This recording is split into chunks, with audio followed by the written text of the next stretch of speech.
बच्चों नमस्कार। एसएमसी विद्यावर्ष में मैं ब्रजेश सिंह आप सभी का हार्दिक स्वागत करता हूं। बच्चों अब क्वालिटी ऑफ एजुकेशन ऑफलाइन के साथ साथ ही ऑनलाइन क्षेत्र में भी एसएमसी विद्यावर्ष के द्वारा आपको प्रदान की जा रही है। एक क्लिक और आप पहुंच जाएंगे एसएमसी विद्यावर्ष के यूट्यूब चैनल पर, जहां से आप प्राप्त कर सकते हैं क्वालिटी ऑफ एजुकेशन। चलिए बच्चों, तो बढ़ते हैं आगे और आज देखते हैं कक्षा 12वीं के पहले चैप्टर के कुछ बेसिक्स को और लगाएंगे उससे जुड़े हुए कुछ प्रश्नों को। तो देखते हैं बच्चों, पहले चैप्टर में पहले यूनिट के पहले चैप्टर का नाम है संबंध और फलन। बच्चों आज हम संबंध और फलन से जुड़े हुए प्रश्नों को हल करेंगे। संबंध और फलन से जुड़े हुए प्रश्नों को हल करने से पहले हमें समझना होगा समुच्चयों के बारे में, क्योंकि संबंध और फलन जुड़े हुए होते हैं बच्चों समुच्चय से। तो सबसे पहले हम बात करेंगे समुच्चय की, उसके बाद हम आगे बढ़ेंगे संबंध और फलन की ओर। तो देखिए बच्चों, समुच्चय में क्या है? समुच्चय किसी नियम से परिभाषित और अलग अलग वस्तुओं का समूह समुच्चय कहलाता है। मतलब इसका शाब्दिक अर्थ यह या तो किसी नियम से जुड़ा होगा। नियम से, जैसे मैं यहां लिख दूं, किसी पासे पर कुल अंकों का समुच्चय, तब यह एक नियम से जुड़ा है बच्चों। वह नियम क्या है कि हम जो अंक लिखेंगे ना, उन्हें पासे पर अंकित अंकों को ही प्रदर्शित कर पाएंगे, जैसे 1, 2, 3, 4, 5 और 6। ठीक है ना बच्चों? यह एक विशेष नियम हो गया। साथ ही साथ वस्तुओं का समुच्चय अब यहाँ लिख के दिया गया है, जैसे E बराबर 1, 2, 3, 4। अगर कहीं कोई प्रश्न लिखा हो कि किसी टोकरी में नींबुओं का समुच्चय, एक टोकरी है जहां नींबू रखे हुए हैं, नींबुओं का समुच्चय, यह भी समुच्चय के अंतर्गत आएगा। यानी हम यहाँ यह समझ सकते हैं कि कोई भी सार्थक समूह जिसे समूह में विद्यमान किया जा सके, उसे प्यारे बच्चों हम कहाँ रखेंगे? उसे हम रखेंगे समुच्चय। ठीक है ना? किसी भी वस्तु के सार्थक समूह को हम बच्चों कहाँ रखेंगे? हम उन्हें रखेंगे समुच्चय में। ठीक है ना? अब उस समुच्चय के उदाहरण यहाँ दिए गए हैं, जैसे A बराबर 1, 2, 3 और 4। यहाँ हो गया 1 से लेकर 4 तक की प्राकृत संख्याओं का समुच्चय। ठीक है ना? ऐसे यहाँ लिखा है लाल, नीला, हरा। ठीक है? तो यहाँ क्या लिख पाएंगे? हम यहाँ लिख पाएंगे रंगों का समूह, रंगों का समूह। ठीक है ना बच्चों? चलिए, तीसरे उदाहरण में लिखकर दिया गया है x रेशियो x ऐसी प्राकृतिक संख्याएं हैं जो 10 से छोटी हैं। अगर हम इन्हें लिखने जाएंगे तब क्या लिखेंगे? 1, 2, 3, 4, 5, 6, 7, 8, 9 और 10। ठीक है ना? यह बन चुका है इनका समुच्चय। ठीक है बच्चों? तो आशा करता हूं समुच्चय वाली परिभाषा और इसके उदाहरण आपको बेहतरीन तरीके से समझ आ गए होंगे। चलिए फिर आगे देखते हैं। तो आगे बच्चा बात की गई है उप समुच्चय की। आगे किसकी बात हो रही बेटा? उप समुच्चय की, कि कब समुच्चय कैसे उप समुच्चय बनते हैं। तो देखिए, उप समुच्चय जिन्हें इंग्लिश में हम बोलते हैं सबसेट, यदि A और B दो समुच्चय है। क्या है? A और B दो समुच्चय है और A का प्रत्येक अवयव कहाँ है? V में है। तो A B का क्या कहलाएगा? तो A B का कहलाएगा उप समुच्चय, और इसे लिख सकते हैं A उप समुच्चय है V का, इस तरीके से। ठीक है ना? जैसे देखिए, मैंने यहाँ लिखा A comma B comma C। ठीक है? और मैंने B बराबर यहाँ लिख दिया अंग्रेजी वर्णमाला का समूह। ठीक है ना बच्चों? क्या लिख दिया? अंग्रेजी वर्णमाला का समूह। हम यहाँ लिख पाएंगे अंग्रेजी वर्णमाला का समूह मतलब ए वी और C D dot dot dot Z, यही समुच्चय बनेगा। अब जब इन्हें मिलाएंगे तो हमें क्या मिलेगा, ए उप समुच्चय बी है।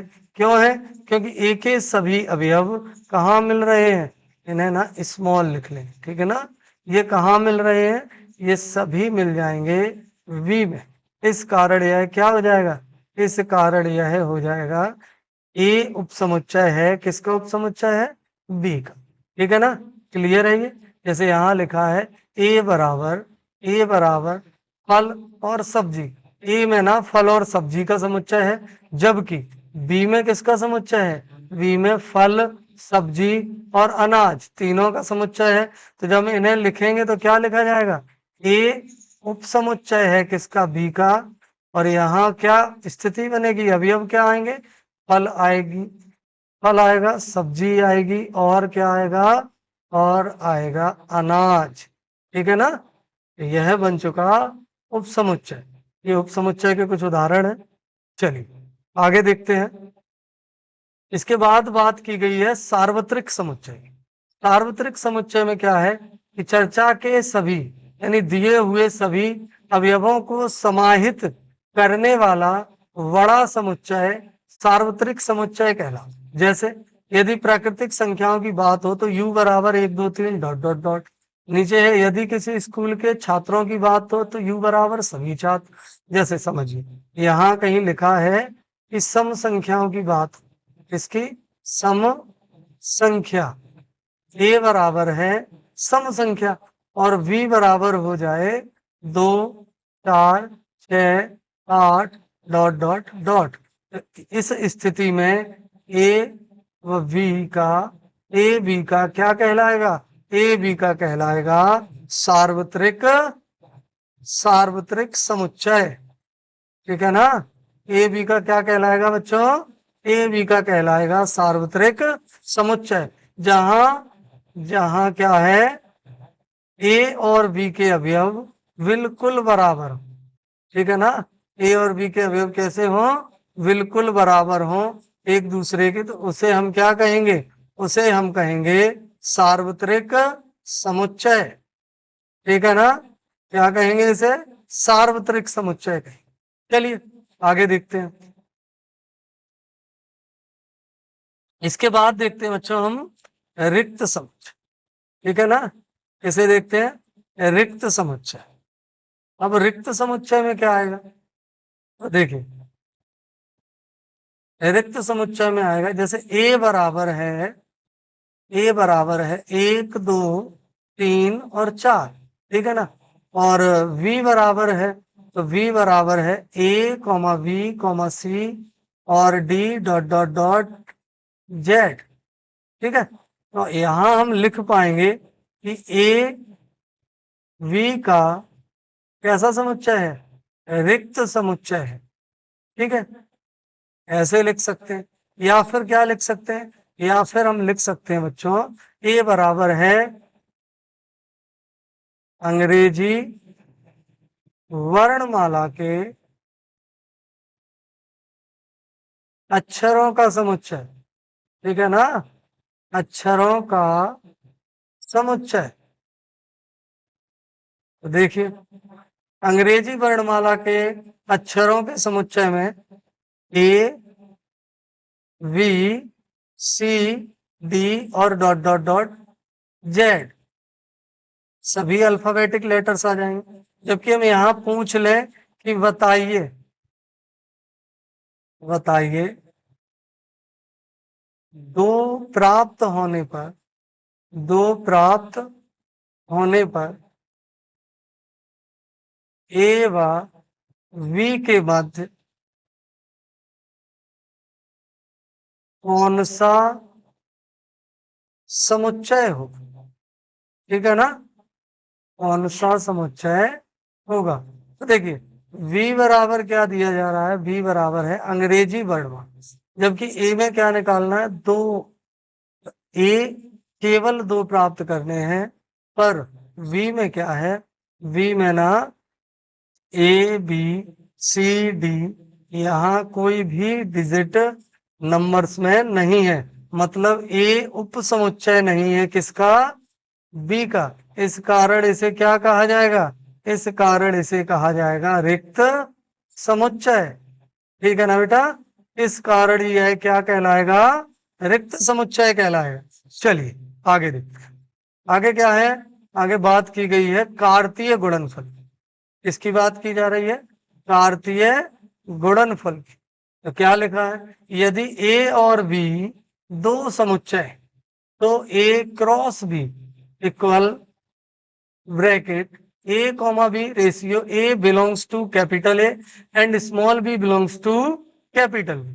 मतलब यहाँ यह लिख के दिया गया है कि जो ए है वह कहाँ से बिलोंग कर रहा है, कैपिटल ए से बिलोंग कर रहा है, जबकि जो वी है स्मॉल वी वो कहाँ से बिलोंग कर रही है, वो कैपिटल वी से बिलोंग कर रही है। अगर हमें कोई संख्या दी जाए, जैसे उदाहरण दिया गया है कि ए बराबर हमारे पास है 1,2 और v बराबर हमारे पास है x, y। इनके बीच हमें क्या निकालना है बच्चों, इनके बीच हमें निकालना है बेटा कार्तीय गुणनफल। क्या निकालना है, कार्तीय गुणनफल निकालना है। तो क्या करना होगा, a क्रॉस b इक्वल, सबसे पहले यहां अवयव को लिखेंगे 1,x, फिर 1,y और 2,x और 2,y। ठीक है ना बच्चों, यह बन चुका आपका कार्तीय गुणनफल। ठीक है, चलिए आगे देखते हैं। आगे बात की गई है संबंध, रिलेशन की। रिलेशन में क्या है, जब हम समुच्चय को पढ़ लेंगे, समुच्चय से एक स्टेप क्या होना होगा, हमें आगे बढ़ना होगा, तब हम पहुंचेंगे संबंध पर। ठीक है ना बच्चों, तो देखिए यदि यदि ए और बी दो समुच्चय हो, तो ए क्रॉस बी का कोई भी उप समुच्चय ए से बी पर परिभाषित एक संबंध कहलाता है। क्या बात की जा रही है, यहां देखेंगे हम, जैसे यहां लिखकर दिया गया है, देखिए समझिए, यहां लिखकर दिया गया है 1, 2 और 3, जबकि दूसरी ओर लिख के दिया जा रहा है, क्या लिखा है, 4 और 5। ठीक है ना, ये ए के एलिमेंट्स ए के अवयव है और यह है वी के एलिमेंट्स है वी के अवयव है। साथ ही साथ यहाँ लिख कर दिया गया है कि ए और बी के मध्य कोई भी संबंध, जैसे कि ए का संबंध, ए के एक अवयव एक का संबंध किससे है, 4 से है, जबकि 2 का संबंध किससे है, 5 से है। ठीक है ना, कुल मिलाकर ए का संबंध, ए के अवयवों का संबंध यदि बी के अवयवों से है, ए के अवयव यदि बी के अवयवों से जुड़े हुए हैं, तो इस स्थिति को हम कहाँ रखेंगे, इस स्थिति को हम संबंध या रिलेशन में रखेंगे। ठीक है ना बच्चों, यह बन चुके ए और बी के रिलेशन, जिन्हें हम आर से डिनोट करते हैं, आर इक्वल 1,4 और 2,5। चलिए आगे बढ़ते हैं। संबंध के बाद हम बात करते हैं फलन की। अब संबंध और फलन में अंतर क्या मिलना है बच्चों, जैसे आपने देखा था पीछे कि संबंध में कोई भी शर्त नहीं, जैसे यहाँ कोई संख्या लिखी है 1, 2, 3 और यहाँ कोई संख्या लिख रखी है ABC, कोई संबंध में किसी भी प्रकार की शर्त नहीं, ऐसे कोई भी संख्या कहीं भी मिल सकती है, उन्हें हम किसके अंतर्गत रखते हैं, वह स्थिति बनती है संबंध की। जबकि फलन में क्या है, यहाँ लिख के दिया गया है ए से बी पर एक विशेष प्रकार का संबंध, एक विशेष प्रकार का संबंध, जहां एक शर्त दी जाए। एक विशेष प्रकार का संबंध कैसा होगा बेटा, एक विशेष प्रकार का संबंध वह होगा जहां एक शर्त दी जाए। ठीक है ना, क्या दी जाए बेटा, शर्त दी जाए। ठीक है, उसे हम क्या कहेंगे, उसे हम कहेंगे फलन। अब यहां लिख के दिया गया ए का हर अवयव बी के ठीक एक अवयव से जुड़ा हो। कुल मिलाकर बात यह की जा रही है कि जैसे ए का यहाँ अवयव है, समझिए, और यहाँ अवयव है किसके, वी के। चलिए इसे दोबारा से ड्रॉ करते हैं और अच्छी तरह से समझते हैं, क्योंकि हमें ना मूलतः फलन ही पढ़ने हैं, फलन ही सबसे ज्यादा पढ़ने हैं इस चैप्टर में, तो फलन को थोड़ी अच्छी तरह से देखना होगा हमें। चलिए जैसे यह ए है, यहाँ ए के अवयव लिखे हो और इस और है वी के अवयव। ठीक है ना। चलिए अब हम बात करते हैं एफ एक्स बराबर क्या दिया जा रहा है, एक्स प्लस वन, यही तो वैल्यू है एक्स प्लस वन। और एफ को डिनोट कौन कर रहा है, एफ के सारे अवयव नेचुरल है, मतलब यहाँ एक है, यहाँ दो है, यहाँ तीन है, यहाँ चार है, पांच है, डॉट डॉट डॉट। छोड़िए यहाँ भी आते हैं, एक, दो, तीन, चार, पांच और छह। हो गया। अब ना हम एफ एक्स फलन की शर्त पढ़ लेते हैं। शर्त में क्या है, एफ एक्स बराबर लिख के दिया गया है, इस ग्राफ को ना हम एक्स से डिनोट करेंगे। किससे बेटा, इसको हम एक्स से डिनोट करेंगे, ठीक है ना। देखिए इसे ना हम एक्स से डिनोट करेंगे और इसे किससे करेंगे, इसे वाई से करेंगे। तो एक्स तो ऑलरेडी यहाँ लिख रखे हैं, एक्स मतलब नेचुरल नंबर, जबकि वाई यहां से मिलेंगे। क्या मिलेगा, वाई बराबर है एक्स प्लस एक। मानिए मैंने एक्स की जगह एक रखा, अब जब मैं यहाँ एक रखूंगा, यहाँ देखिए आप, जैसे ही मैंने लिखा वाई बराबर एक्स प्लस एक और मैंने एक्स की जगह एक रखा, एक प्लस एक, तो मुझे क्या मिलेगा, वाई बराबर मिल गया दो। मतलब अगर यहाँ एक है तो एक का संबंध किससे होगा, दो से होगा। ऐसे ही दो का किससे होगा, एक स्टेप बढ़ते जाएंगे तीन से, क्योंकि प्लस वन है। तीन का चार से, चार का पांच से और पांच का छह से।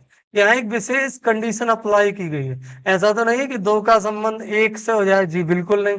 तो जहां एक विशेष शर्त अलाउ करी जाए, जहां एक विशेष शर्त लगाई जाए, उसे हम कहाँ रखेंगे बेटा, उसे हम रखेंगे फलन में, ठीक है ना। चलिए फलन भी क्लियर होंगे आपको, आशा करता हूं।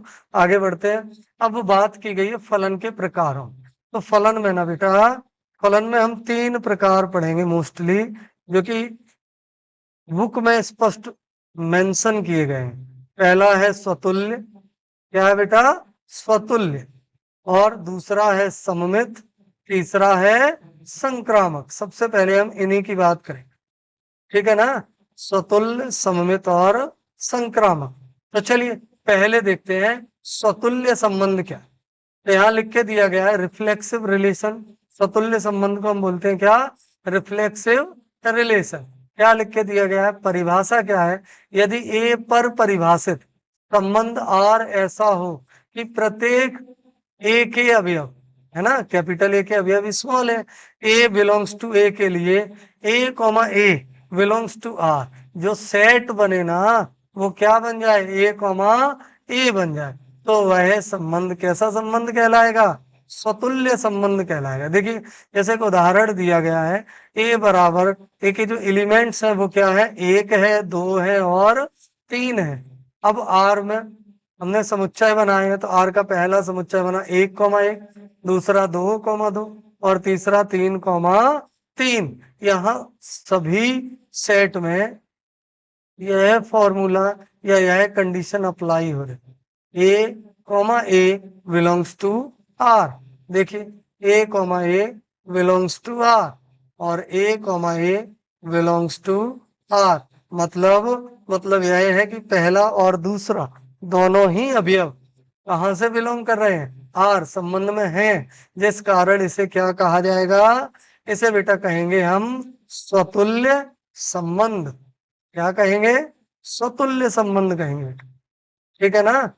चलिए आगे बढ़ते हैं स्वतुल्य संबंध के बाद। तो दूसरे पॉइंट में बात की गई है बेटा सममित संबंध, यानी कि सिमेट्रिक रिलेशन। किसकी बात की गई है, सिमेट्रिक रिलेशन की।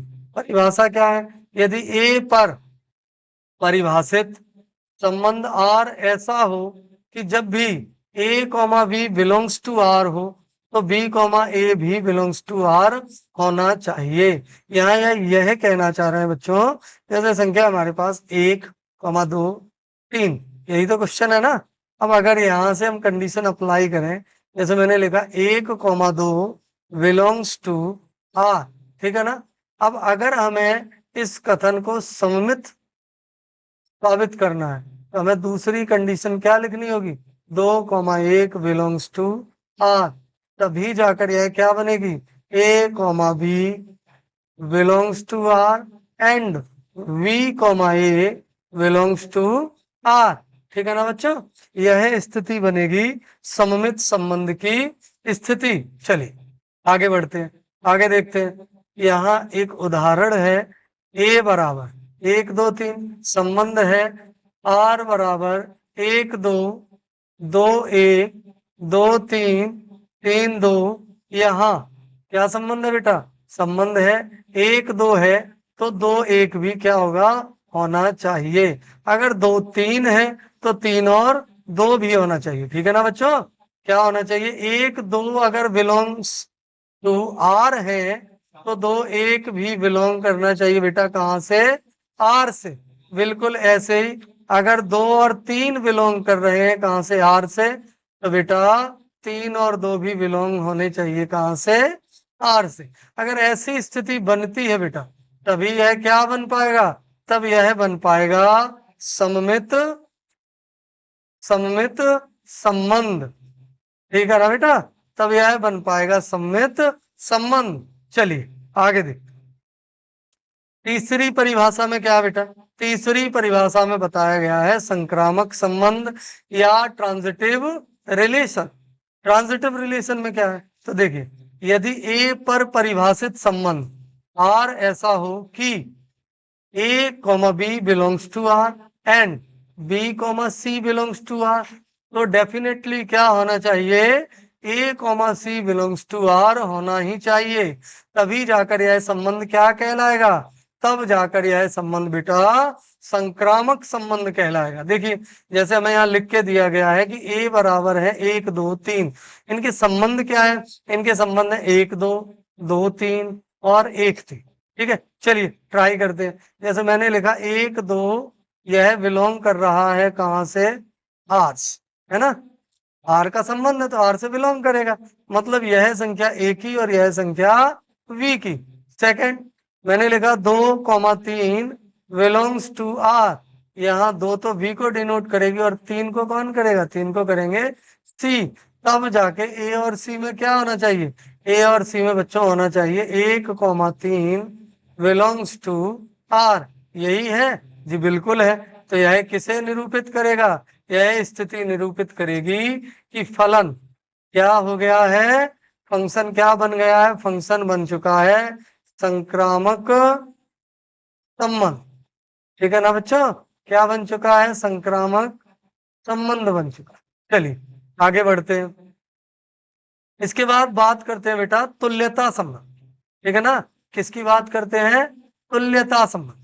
तो तुल्यता संबंध के लिए हमें केवल इतना याद रखना है कि जब कोई भी फलन, जब कोई भी समुच्चय 3 संबंध निरूपित करे, कौन कौन से 3, स्वतुल्य हो, है ना बेटा, क्या होना चाहिए, स्वतुल्य हो और सममित भी हो, साथ ही साथ संक्रामक भी हो।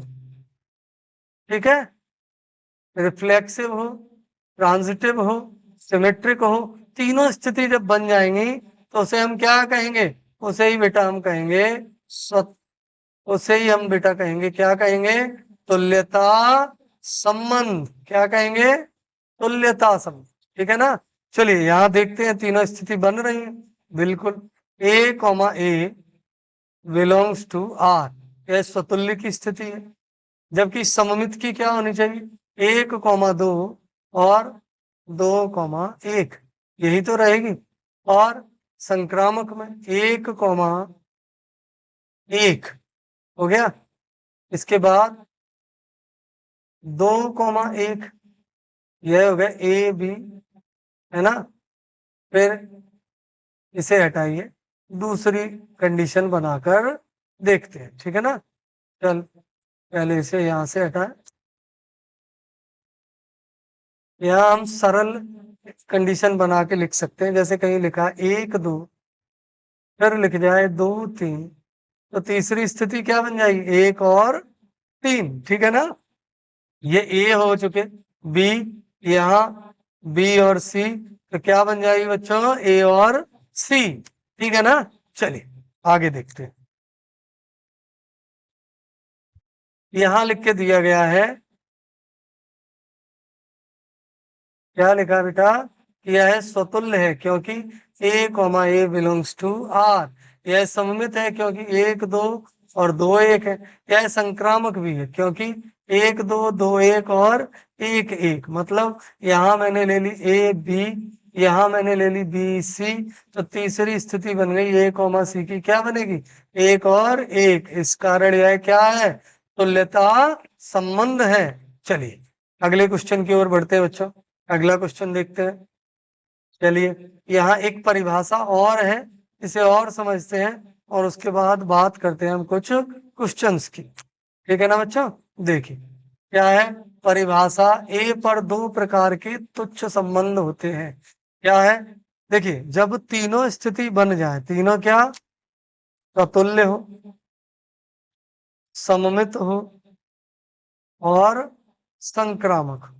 जब तीनों स्थिति बन जाएंगी, है ना बच्चा, क्या होगा जब तीनों स्थिति बन जाएंगी उसे हम क्या कहेंगे, उसे हम कहेंगे तुल्यता संबंध। ठीक है ना, जब तीनों स्थिति बन जाएंगी तो उसे हम कहेंगे तुल्यता संबंध। और जब एक भी स्थिति ना बने, ना तो स्वतुल्य की बने, ना ही सममित की बने, और ना ही किसकी बने, संक्रामक की बने, तो इसे हम कहाँ रखेंगे, इसे बेटा हम रखेंगे तुच्छ संबंध में। कहाँ रखेंगे, तुच्छ संबंध में रखेंगे। ठीक है ना बच्चों, इसे हम रखेंगे तुच्छ संबंध में। चलिए आगे बढ़ते। और तुच्छ संबंध में केवल दो ही मूल संबंधों से स्थिति बनती है। वे दो मूल संबंध कौन से हैं, पहला है सार्वत्रिक संबंध। ठीक है, अगर कोई फलन सार्वत्रिक संबंध निरूपित करता है तो स्वाभाविक ही वह क्या होगा, वह बन जाएगा आपका तुच्छ संबंध। दूसरा रिक्त संबंध, दूसरा क्या बेटा, रिक्त संबंध है। अगर कोई भी फलन रिक्त संबंध निरूपित करता है तब भी वह क्या बन जाएगा, वह बन जाएगा रिक्त संबंध के साथ ही साथ तुच्छ संबंध। ठीक है ना, तो चलिए आगे बढ़ते। तो पहला क्वेश्चन है जैसे बेटा, समुच्चय ए बराबर क्या दिया गया है, यहाँ क्वेश्चन लिखते हैं हम और ट्राई करते हैं इसे करना, है ना। देखिए क्वेश्चन में दिया जा रहा है बेटा, दिया है ए बराबर 1,2,3,4, यही है। साथ ही साथ संबंध और दिए जा रहे हैं, आर बराबर 1,1 और 2,2 और 3,3, साथ ही साथ 4,4। ठीक है ना, यह संबंध दिए जा रहे हैं। अब आपसे पूछा जा रहा है कि बताइए स्वतुल्य है, सममित है, संक्रामक है। तो पहली स्थिति हम बात कर लेते हैं स्वतुल्य के लिए। ठीक है ना बेटा, हम बात करेंगे किसके लिए, स्वतुल्य के लिए। तो देखिए बेटा, स्वतुल्य की कंडीशन क्या होती है, स्वतुल्य की कंडीशन होती है A comma A belongs to R, यही है ना। चलिए ढूंढते हैं हम यहाँ अवयव।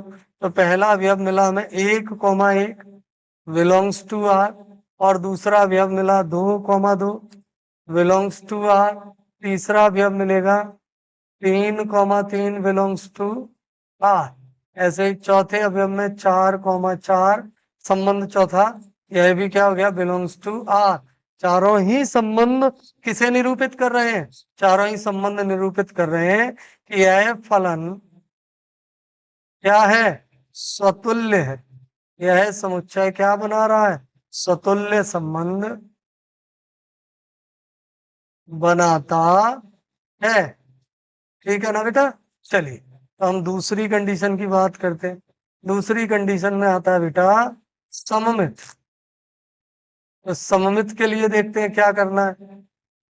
सममित की कंडीशन लिखते हैं सबसे पहले बेटा।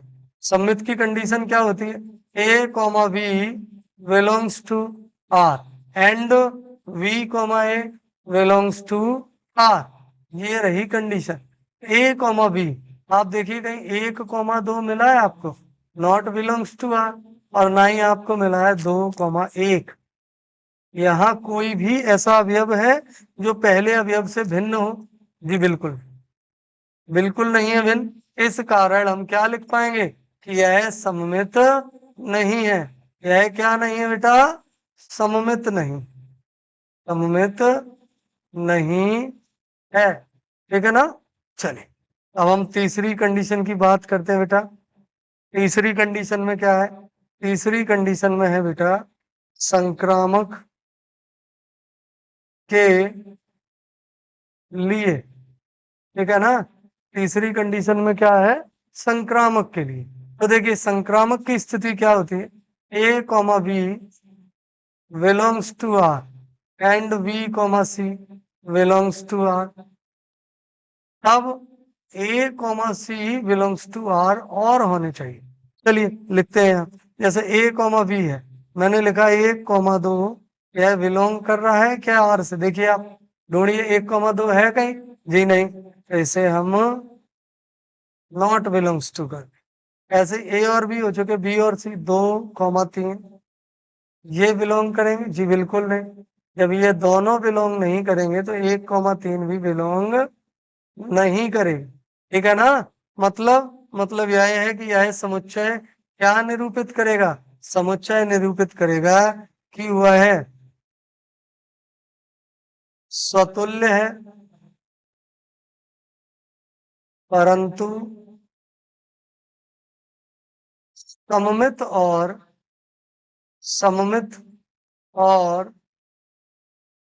संक्रामक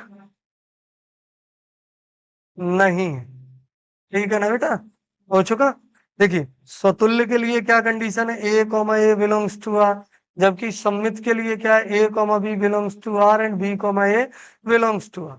ऐसे ही संक्रामक ट्रांजिटिव, इसके लिए क्या है? A comma B belongs to R, B comma C belongs to R and A comma C belongs to R. Match नहीं करेंगे, हम लिख चुके। ठीक है? आशा करता हूँ आपके ये क्वेश्चन अच्छी तरह समझ आया होगा। तो देखिए बच्चों, अगर क्वेश्चन को लेकर कोई डाउट रहता है तो आप कमेंट सेक्शन में जाके अपने डाउट छोड़ सकते हैं, जिससे नेक्स्ट टाइम जब भी वीडियो बनाऊं ना तो आपके उन डाउट्स को ले पाऊं मैं अच्छी तरह से। ठीक है? चलिए दूसरे क्वेश्चन में क्या है, दूसरा क्वेश्चन देखते हैं। दूसरे क्वेश्चन में बात हो रही है कि यदि a बराबर 1, 2, 3 है और इनका संबंध है 1, 2, 2, 1, 2, 3 और 3, 2, तो बताइए आर ततुल्य है, सममित है या संक्रामक है? ठीक है?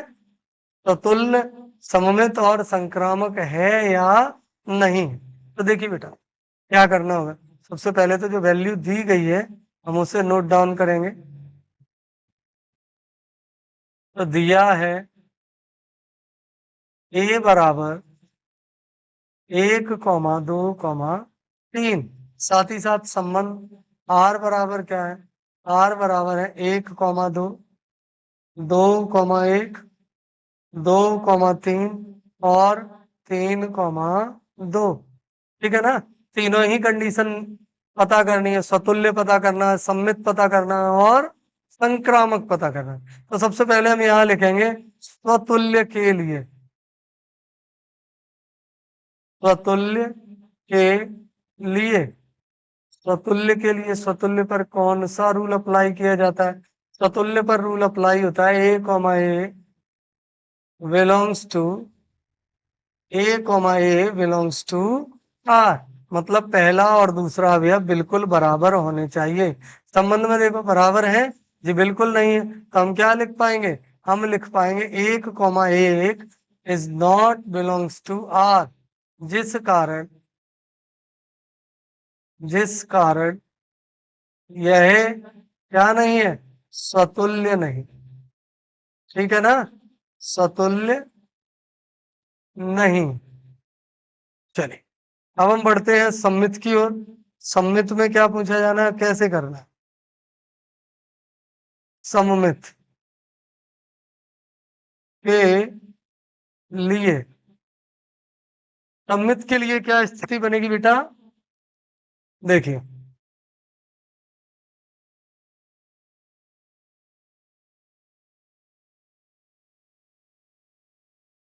तो देखते हैं बेटा सम्मित के लिए क्या स्थिति बनेगी।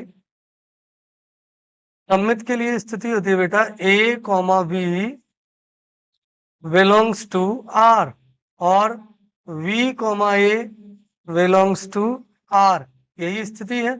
चलिए क्वेश्चन में चलते हैं। क्वेश्चन में जो संबंध दिए गए हैं वो यहाँ अप्लाई होंगे या नहीं होंगे, ठीक है ना। 1,2 एक ए हो जाएगा और 2 क्या हो जाएंगे, बी हो जाएंगे। 1,2 आर से बिलोंग कर रहे हैं जी, बिल्कुल कर रहे हैं। साथ ही साथ क्रम बदला गया है, 2 1 यह भी बिलोंग कर रहे हैं जी, बिल्कुल, ठीक है ना। तो इन दो दो स्थितियों के लिए क्या मिल चुका, सम्मित। अगली दो संबंध और देखते हैं, दो स्थिति और देखते हैं। 2,3 यह भी कहां से बिलोंग कर रहे हैं, आर से। साथ ही साथ इनका क्रम पलट दिया जाए यदि 3,2 चारों ही संबंध निरूपित हो रहे हैं, अतः यहाँ क्या लिख पाएंगे हम कि सममित है, ठीक है ना बेटा।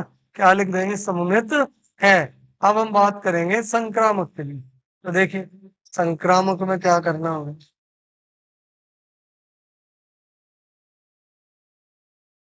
यहाँ किसकी बात करेंगे बेटा, हम बात करेंगे संक्रामक संबंध के लिए, ठीक है ना। तो देखिए संक्रामक संबंध को हम कैसे लिखते हैं, हम लिखते हैं A comma B belongs to R and v comma C belongs to are.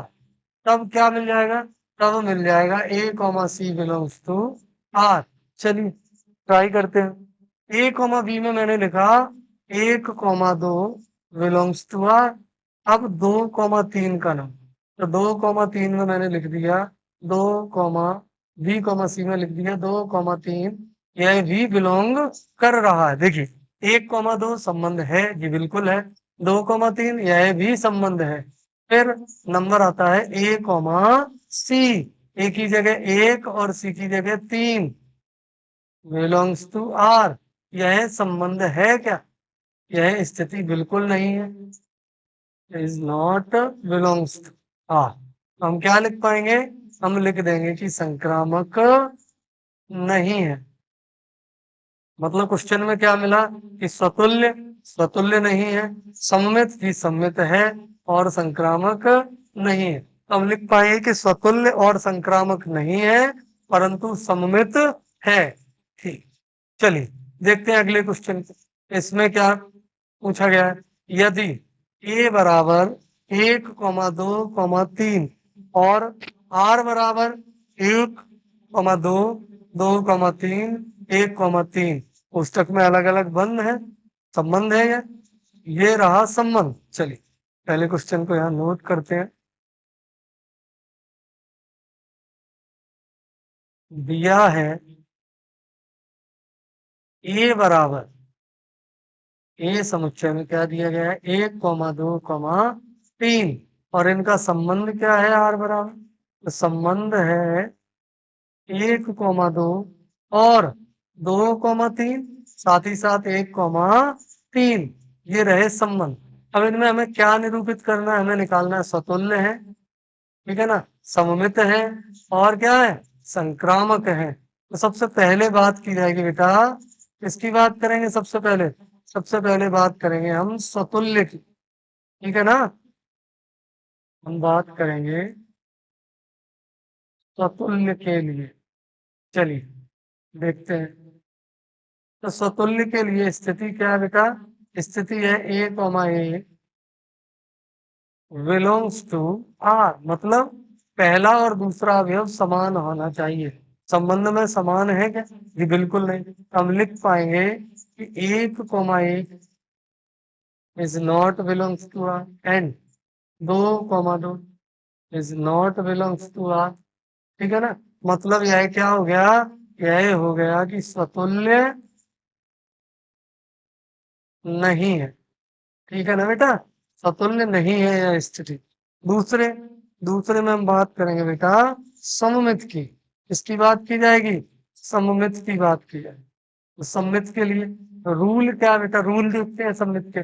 सममित के रूल में बेटा हम लिखते हैं A comma B belongs to R और v comma A belongs to R. उन्हीं अवयवों की रीचेंजिंग करते हुए पुनरावृत्ति करनी। ठीक है ना। चलिए ए कॉमा बी को देखते हैं। सबसे पहले ए कॉमा बी में हमारे पास क्या लिख रखा है, 1,2 लिख रखा है। अब ये देखिए आप, कहीं 2,1 भी लिखा है? ये बिल्कुल नहीं लिखा है, मतलब सममित भी नहीं है। क्या हुआ मतलब कि सममित नहीं है। ठीक है, अब बचा लास्ट, क्या बचा, संक्रामक। बात संक्रामक की कर लेते हैं।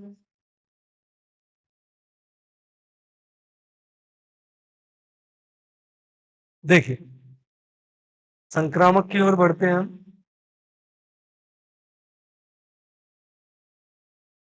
संक्रामक के लिए, ठीक है ना बेटा, संक्रामक के, तो संक्रामक की कंडीशन क्या होती है, संक्रामक की कंडीशन रहेगी बेटा A comma B belongs to R and we comma C belongs to, तब जाके क्या मिल जाता है, ए कॉमा सी मिलता है, जो कहाँ से बिलोंग करना चाहिए, आर से।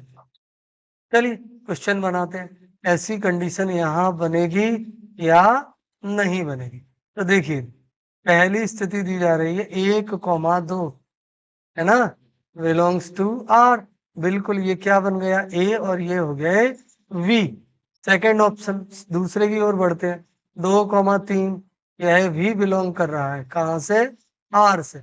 दो तो पहले ही डिनोट कर चुके किसे, वी, ऐसे ही 3 को क्या कह देंगे हम, सी। अब हमें क्या निकालना है, देखिए A comma B belongs to R मिल चुका, V comma C belongs to R मिल चुका। अब हमें तीसरी स्थिति निकालनी है, A comma C belongs to R. A की जगह क्या है, एक है, एक है लिख लिए। सी की जगह क्या है, 3 है, 3 भी लिख लिए। और यह बन चुका बिलोंग्स टू आर। मतलब हम क्या कह देंगे, यह स्वतुल्य और सममित नहीं है किंतु संक्रामक है। क्या है बेटा, संक्रामक है। ठीक है ना। स्वतुल्य कब होगा, जब A comma A belongs to R होने चाहिए। सममित जब A comma B belongs to R और V comma A belongs to R हो। ठीक है ना, संक्रामक तो निकल ही आया। चलिए अगले क्वेश्चन की ओर बढ़ते हैं। अगले क्वेश्चन में कहा है यदि ए बराबर 1, 2, 3 है, साथ ही साथ यहाँ कुछ लिख कर दिया गया, 1, 1, 2, 2, 3, 3, और आगे क्या लिखा है, 1, 2, है ना, और 2, 1, यही तो भैया लिखे। चलिए आगे बढ़ते हैं, देखते हैं, मैंने पहले लिख लेते हैं ना। दिया है ए बराबर 1, 2, 3, साथ ही साथ संबंध क्या है, बात संबंध की ओर कर ली जाए। तो देखिए आर बराबर 1, 1, 2, 2,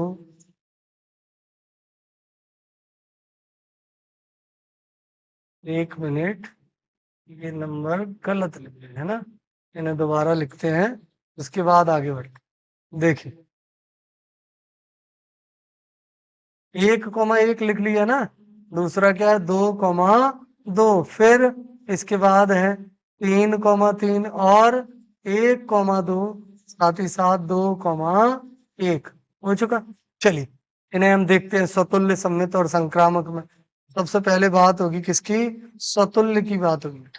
स्वतुल्य के लिए, स्वतुल्य के लिए क्या लिखना है, A comma A belongs to R, यही है इक्वेशन। ठीक है ना। तो एक ही जगह वैल्यू देखते हैं, 1, 1 belongs to R, 2, 2 belongs to R and 3, 3 belongs to R. ठीक है ना, मतलब मिल चुका, क्या मिल चुका, कि स्वतुल्य तो है, स्वतुल्य है। अब दूसरे दूसरे कथन में किसकी बात की जाएगी, सममित की बात की। तो सममित के लिए, अब सममित के लिए क्या कंडीशन है, तो सममित की कंडीशन लिखेंगे बेटा यहाँ, A comma B belongs to R and B comma A belongs to R. यही कंडीशन तो है। चलिए संबंध में ढूंढते हैं। तो संबंध में क्या मिला, 1,2 और 2,1 दोनों मिल चुके, और दोनों ही कहां से बिलोंग कर रहे हैं, आर से। अर्थात यह क्या हो जाएगा, सममित भी हो जाएगा। अब लास्ट संक्रामक की ओर बढ़ते। देखिए संक्रामक में क्या, संक्रामक के लिए, तो संक्रामक के लिए जो पहली कंडीशन है वह है A comma B belongs to R. दूसरी कंडीशन है B comma C belongs to R. और तीसरी कंडीशन बनेगी A comma C belongs to R. ठीक है ना। चलिए हम लिखते हैं अब इस क्वेश्चन को आगे कैसे बढ़ा।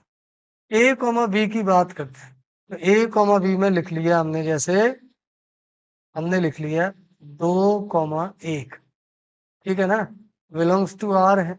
साथ ही साथ अब बी की जगह लिखा 1, है ना, और सी की जगह लिख लिया मैंने, सी की जगह मैंने लिख लिया फिर से 2।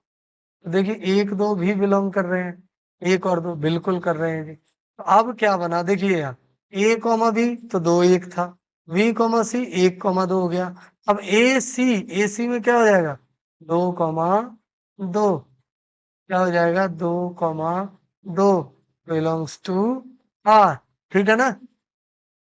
और नॉर्मली कैसे देखने होंगे बना के, तो नॉर्मली देखने होंगे, देखिए अगर यहाँ पूछते हैं कि संक्रामक है तभी ऐसे करेंगे, अदरवाइज क्या करना होगा हमें, अदरवाइज हमें बिल्कुल इजी वे में ढूंढना होगा। यदि है तो अच्छी बात, और नहीं है तो उसे वहीं छोड़ के आगे बढ़ेंगे। देखिए जैसे ए कॉमा बी है, ए कॉमा बी में मैंने लिया पहला नंबर 1,2। चलिए बहुत अच्छा, ये तो मिल चुका। ठीक है ना, यहाँ कॉमन, अभी अब कॉमन एलिमेंट्स नहीं लिखेंगे।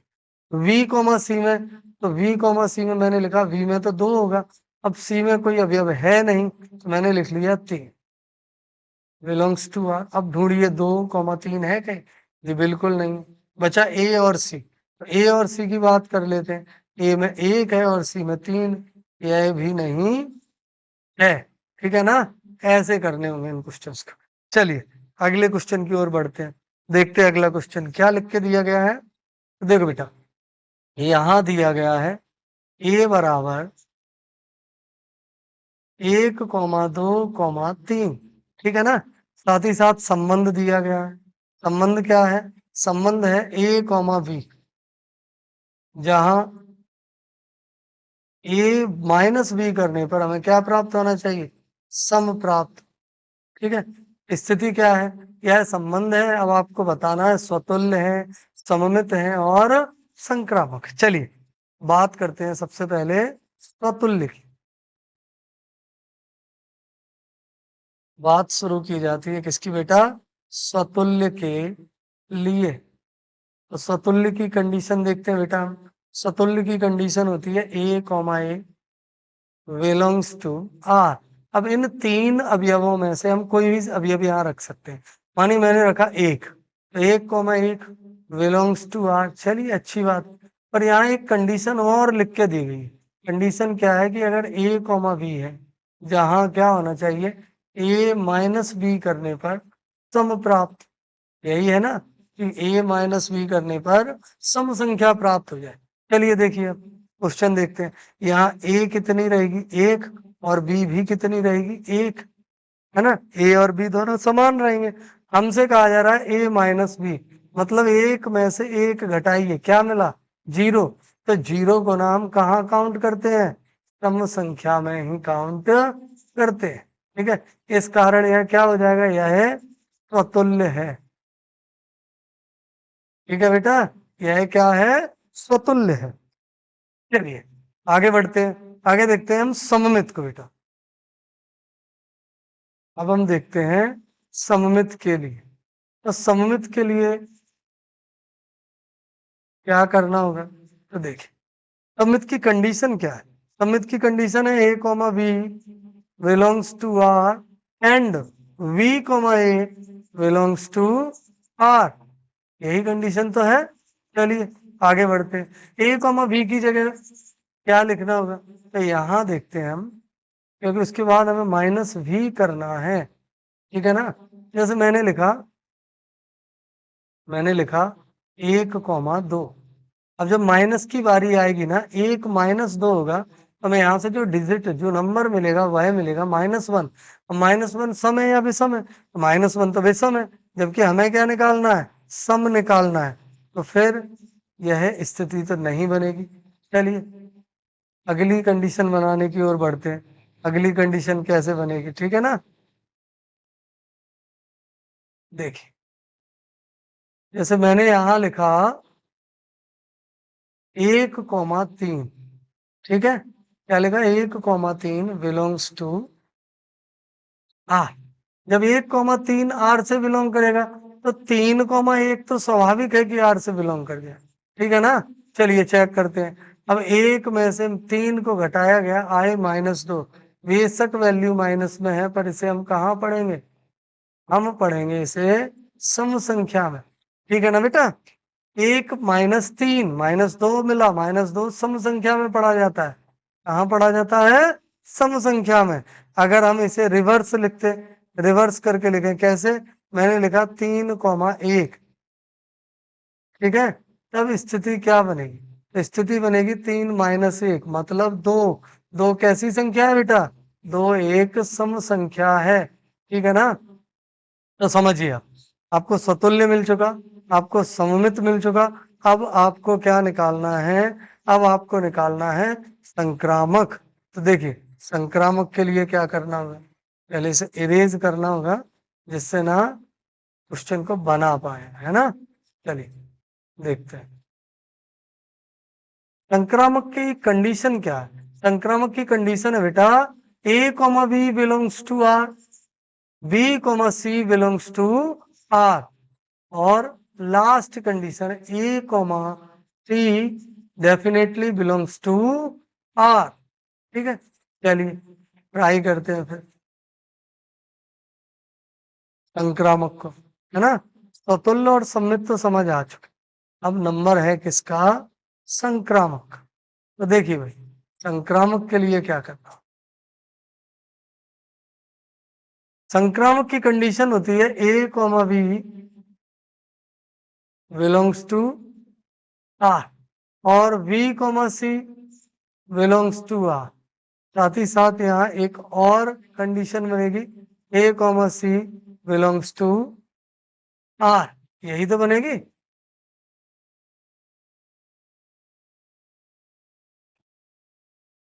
चलिए देखते हैं A, B में, तो A, B में मैंने लिखा 1,3। क्यों लिखा, रीजन, तो रीजन यह है कि यदि मैं एक में से 3 को घटाऊंगा, तो मुझे क्या मिल जाएगा, मुझे यहां मिल जाएंगे -2। -2 कैसे है, -2 सम संख्या है। चलिए बहुत अच्छे, आगे बढ़ते हैं। आगे लिखना है B - C, ठीक है ना। तो अब ना जो C लिखी जाएगी वो B से अलग होनी चाहिए और A से अलग। तो मैंने जैसे यहाँ लिखा B की जगह तो 3 लिख लिया, C की जगह 2 लिख लिया, ठीक है। यह बिलोंग नहीं करेंगे, क्यों नहीं करेंगे, जैसे ये माइनस करेंगे 3 - 2, तो हमें जो वैल्यू मिलेगी वो मिलेगी 1, और 1 कैसी संख्या है, एक एक विषम संख्या है, जबकि हमें क्या निकालना था, हमें निकालनी थी सम, ठीक है ना। उम्मीद करता हूँ ये क्वेश्चन आप लोगों को अच्छी तरह समझ आ गया हो, ठीक है। चलिए आगे देखते हैं। अगले क्वेश्चन में बेटा कि यदि A बराबर Z सभी पूर्णांकों का समुच्चय, अब की बार आपको समुच्चय में क्या दिया जा रहा है, A बराबर Z दिया जा रहा है, मतलब जहां आप सभी पूर्णांक लिख पाए, सभी पूर्णांक लिख पाए, सभी पूर्णांक में धनात्मक और ऋणात्मक दोनों ही आएंगे। साथ ही साथ एक कंडीशन है कि A, B जो है, जहां क्या होना चाहिए, A - B सम। ऐसा क्वेश्चन तो अभी किया है, जस्ट अभी, इससे पहले वाले क्वेश्चन में यही कंडीशन थी, ठीक है ना। तो देखिए स्वतुल्य के लिए क्या करना होगा, सबसे पहले हम बात स्वतुल्य की ही करते हैं। स्वतुल्य के लिए स्वतुल्य की कंडीशन क्या है बेटा? स्वतुल्य की कंडीशन है a बिलोंग्स टू r, है ना।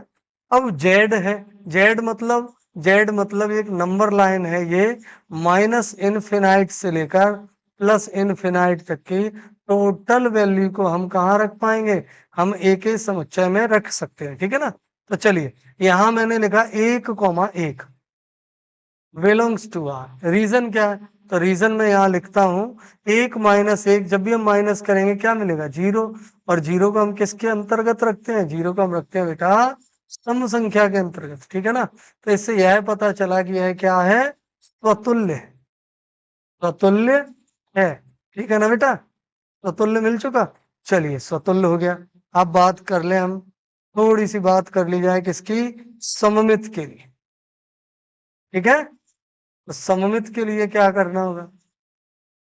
सममित के लिए बेटा हमें करना होगा इसकी कंडीशन को अप्लाई। कंडीशन क्या है? a, b belongs to r and v, a belongs to r। चलिए तो देखते हैं। जैसे मैंने a की जगह सपोज करिए, आप मैंने a की जगह लिखा 1 और v की जगह लिखा मैंने 3, ये बिलोंग कर रहे हैं, ठीक है ना। यहाँ कंडीशन अप्लाई होगी जी, बिल्कुल होगी। 1 - 3 बराबर क्या मिला? -2। अब -2 पूर्णांक भी है, -2 सम भी है, कंडीशन अप्लाई होगी। अगर हम इसे रिवर्स कर दें, ठीक है ना, इंटरचेंज कर दें, यहाँ 3 और यहाँ 1 बिलोंग्स टू आर, तब क्या हो जाएगा? 3 - 1 = 2। यह भी एक सम संख्या है। इससे यह कंडीशन अप्लाई होती है। यहाँ हम लिख पाएंगे कि यह किसके लिए अप्लाई हो रही है? सममित के लिए भी है। मतलब यहाँ समुच्चय क्या है? समुच्चय सममित है। समुच्चय क्या है बेटा? सममित है, ठीक है ना। चलिए अब लास्ट और हम बात करते हैं संक्रामक की, है ना। किसकी बात करते हैं बेटा? संक्रामक की बात करते हैं। संक्रामक के लिए देखिए, तो संक्रामक में क्या कंडीशन है? a, b belongs to r, secondary v, c belongs to r। तब क्या हो जाता है? a, c भी बिलोंग कर जाते हैं कहां से? r से। यह संबंध निरूपित होना चाहिए। तो देखिए मैंने लिखा 1, 2 बिलोंग्स टू आर। रीजन यह तो नहीं बनेगा। चलिए पूर्णांक है तो इन नंबर्स को हम बदल भी सकते हैं ना बेटा।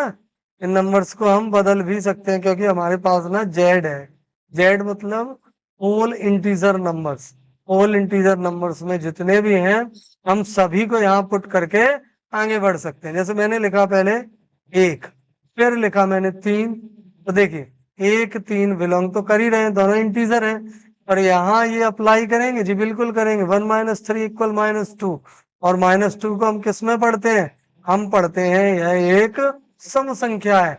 बिल्कुल ऐसे ही यहाँ मैंने लिखा बी और सी, 3, 5 या 3, 7 हो गया ना। तो 3 - 5, यहाँ भी -2 मिले। -2 क्या है बेटा? -2 एक सम संख्या है। तीसरी कंडीशन अप्लाई करें। तीसरी कंडीशन में क्या होगा? ए सी। ए में क्या है देखिए, यहाँ एक बार फिर से समझिए, यह ए है, ये बी है, ए बी लिख चुके, उसके बाद यहाँ लिखा बी और सी। अब नंबर है ए और सी का। ए में क्या बेटा? ए में है 1। क्या है ए में बेटा? 1। और सी में कितना है? 5। ये दोनों ही वैल्यू कहाँ से बिलोंग करेंगे? ये इंटीजर नंबर से बिलोंग करेंगे, इसलिए यह रिलेशन में है। तो फिर 1 - 5 इक्वल क्या मिला? -4। अब आप बताइए -4 सम है या नहीं? जी बिल्कुल है सम। तो हम यहाँ क्या लिख पाएंगे कि अतः समुच्चय कैसा संबंध निरूपित करता है? एक तुल्यता संबंध निरूपित करता है, ठीक है ना बेटा। चलिए आगे बढ़ते हैं। देखिए क्या पूछा जा रहा है, क्वेश्चन है यदि a बराबर है 1, 2, 3 और r बराबर है 1, 2, 2, 3, तो बताइए r स्वतुल्य है, सममित है और संक्रामक है या नहीं है। अच्छा ऐसे क्वेश्चन काफी कर लिए हैं, तो इस क्वेश्चन को बेटा आप खुद से हल करेंगे, ठीक है ना। इसे आप खुद से हल करेंगे। ऐसे लगभग 4 क्वेश्चन अपन ने पहले ही हल कर लिए हैं, तो ये आप आसानी से कर पाए। ठीक है, चलिए फिर देखते हैं नेक्स्ट क्वेश्चन। इसमें क्या है बेटा, यदि a बराबर 1 2 3 है और r बराबर है 1 1 2 2 और 3 3, तो बताइए r स्वतुल्य है, सममित है और संक्रामक है। यह क्वेश्चन भी पीछे वाले क्वेश्चंस की तरह है, इसे भी आप खुद से ही कर लेंगे। ठीक है ना बेटा, ये भी आप खुद से ही कर लेंगे। तो फिर ये सारे क्वेश्चन आप खुद से कंप्लीट कर पाएंगे बेटा। ठीक है, इन क्वेश्चंस को देख लीजिए। किसी भी क्वेश्चन में अगर आपको प्रॉब्लम होती है, कोई भी समस्या आती है, तो उसे आप ना कमेंट बॉक्स में जरूर बताएं। ठीक है, कमेंट बॉक्स में उसे आप बताएं कि सर यह क्वेश्चन है, प्रॉब्लम यहाँ कर रहा है। तो नेक्स्ट वीडियो जब भी लेके मैं आऊंगा ना, आपके उस प्रॉब्लम को वहां सॉर्ट आउट कर दिया जाएगा। साथ ही साथ इसी चैनल पे आपको ना कंटिन्यू क्या 9th 10th 11th 12th इन चारों क्लासेस से संबंधित ऑल सब्जेक्ट के वीडियोस, है ना बच्चों, वीडियोस, ठीक है, नोट्स, सारी चीजें आपको यहीं उपलब्ध कराई जाएंगी। तो अगर आपके अलावा आपके पास में आपके कोई छोटे भाई बहन है जो किन कक्षाओं में है, जो 9th 10th 8th इन कक्षाओं में है, तो उन्हें भी बताइए। ठीक है, तो फिर बेटा मिलते हैं कल इसी चैप्टर के अगले पार्ट में। ठीक है ना, तब तक के लिए बेटा जय हिंद।